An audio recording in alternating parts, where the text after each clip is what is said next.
Des hauts responsables maliens appartenant à l'armée ou au service de renseignement mis en cause dans un rapport encore non officiel de l'ONU. Le groupe d'experts de l'ONU accuse ces responsables d'être à l'origine du retard dans la mise en œuvre de l'accord d'Alger signé en 2015 entre le gouvernement malien, plusieurs groupes armés du Nord et des milices pro-gouvernementales.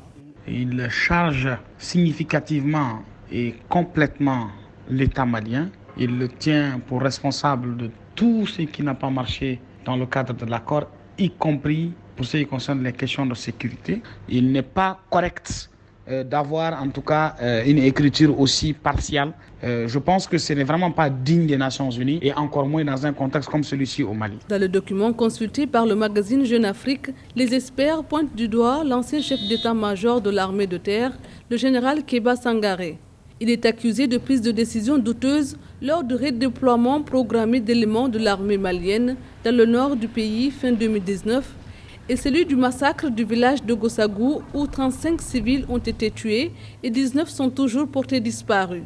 Il sied quand même que dans un rapport des Nations Unies, à un tel niveau de responsabilité, on puisse avoir aujourd'hui au moins un État équilibré entre les différents acteurs, qu'on dise exactement ce qui est fait par chaque acteur et non prendre parti pour une seule. C'est un travail scientifique à portée politique et au niveau international. Les services de renseignement maliens, notamment le directeur général de la sécurité d'État, le général Moussa Diawara, est également incriminé dans le rapport. En plus d'alimenter les divisions internes, il est accusé d'avoir incité, encouragé et facilité la fragmentation de la coordination des mouvements de l'Azawad en finançant des individus clés qui ont créé des groupes dissidents au sein du mouvement.